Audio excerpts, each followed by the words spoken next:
What's up, YouTube? Um, Back again. Was actually sick for a while. That's why I was gone for a moment. Not sure if I had COVID. I don't know what it was, but I'm just getting over it. But anyway, this is a book I was reading while I was actually sick or whatever. It's called um, Life on the Other Side by Sylvia Brown. Just a little bit of information about the author. I actually found out about her through sometime last year during the whole pandemic. Um, I found out that she was actually a famous sidekick who was able to predict COVID to happen in 2020 years before in one of her books. She wrote like a whole bunch of books, and one of her books, she was able to predict COVID to happen in 2020. So I did some research on her. Got a couple of her books, but this one I'm gonna go ahead and talk about right now. Life on the Other Side. So, like I said, she was a famous sidekick, and as a sidekick, she was able to see spirits and communicate with spirits. She actually had a spirit guide. Her name was Francine, or she called her Francine, but she had a spirit guide. And if you know sidekicks, a lot of them they can channel spirits, they can communicate with spirits. Excuse me. They can communicate with spirits, and she even talks about the really thin veil um, that separates the spirit world from the physical world.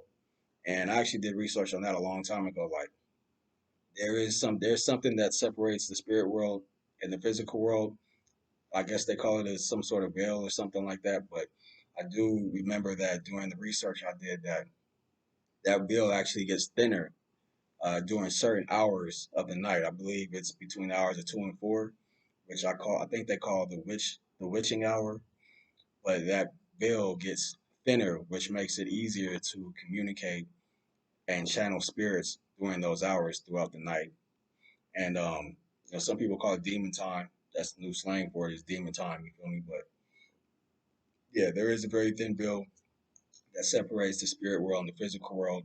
She talks about how the other side is a place where we all come from and we all go to after death, and how the spirit survives your body after death and makes its way to the other side. Now, some spirits don't actually go to the other side once the spirit leaves the body. I, from my understanding, from what she says, there's a light that the spirit is supposed to go to in order to get to the other side. But some spirits don't go into that light. Instead, they roam the physical world, and some of them even haunt people and haunt certain places while they're still in the physical world. And those I think were called ghosts. She actually says that because she went into detail about that movie, The Sixth Sense, which is a really good movie, but it's about how that child can see ghosts. And she also said that children and animals are actually the most psychic beings.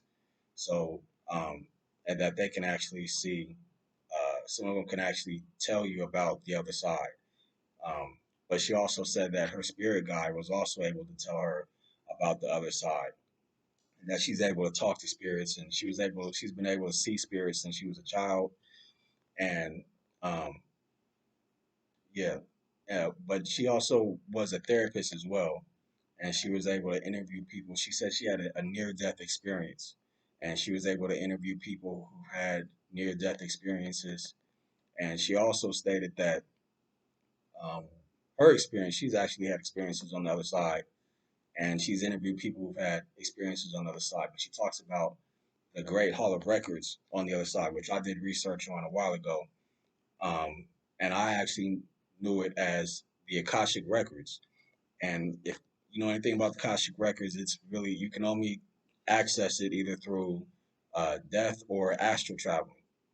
So the Akashic Records is really just this big domed building full of books, and all those books contain information about every being that has ever lived on the planet, maybe even the universe, but I know for sure the planet, every being, every event that has ever happened on this planet.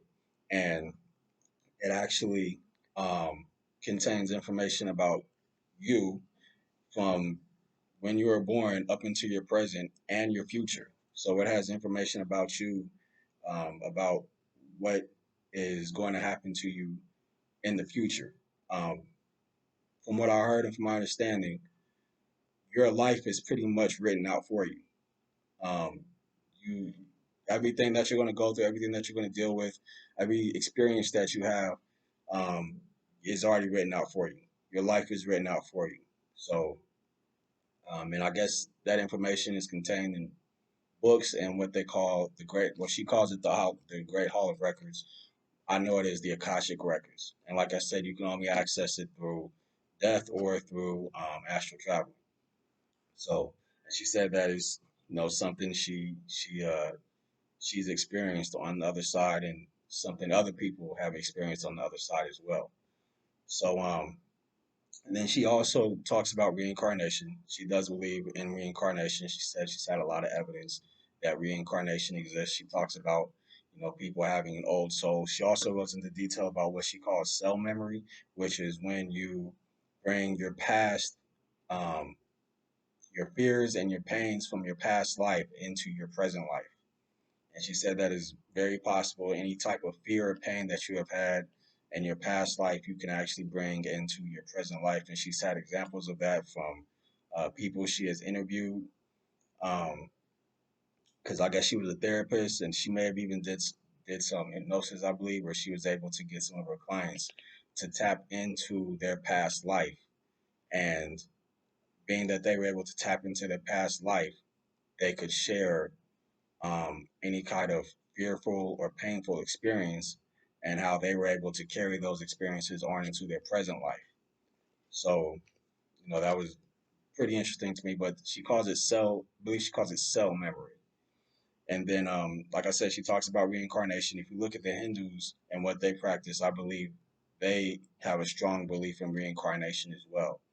But she does believe in reincarnation and having an old soul, and um, having a past life, and the cell memory part. She also said something about one thing she noticed, of course, when you do pass, make your transition to the other side.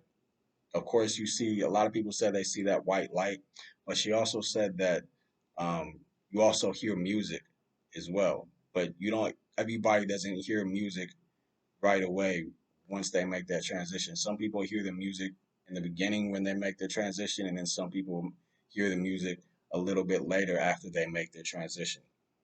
So, and then when I think about it, with reincarnation, they say that whenever somebody is, whenever somebody passes over to the other side, another person is born. So whenever somebody dies, somebody is born. So think about it, it makes a little bit of sense. But Um, yeah, she talked about reincarnation. She talked about the music that you hear when you make your transition, the light, of course, that you may hear. That you may see when you make your way. The ghosts who are the spirits that don't actually go into the light. They stay in the physical world, and they pretty much roam the physical world, and they don't um, make their transition into the spiritual world. And how she was able to communicate, and actually her spirit guide, she was able to channel the spirits, but um, her spirit guide could actually, I guess, make a trance through her, where her spirit guide could take over her body and speak through her and see things and hear things through her body. So, and then, channeling spirits is, um, I don't know how common it is, but I have heard of people, especially like musicians and artists, how they may channel the spirits of past musicians, other great musicians like Jimi Hendrix was one of them. I've heard a lot of artists say that they channel the spirit of Jimi Hendrix. So channeling spirits is a big one, and communication. A lot of psychics say they can communicate with spirits, and she said she gets a lot of her information about the other side from spirits who exist on the other side, but she gets her information from the spirits um, who are actually existing on the other side. So just a little bit of information. I'm gonna go through the first chapter, but I'm gonna go ahead and do part two and part three. But yeah, Sylvia Brown, Life on the Other Side. All right.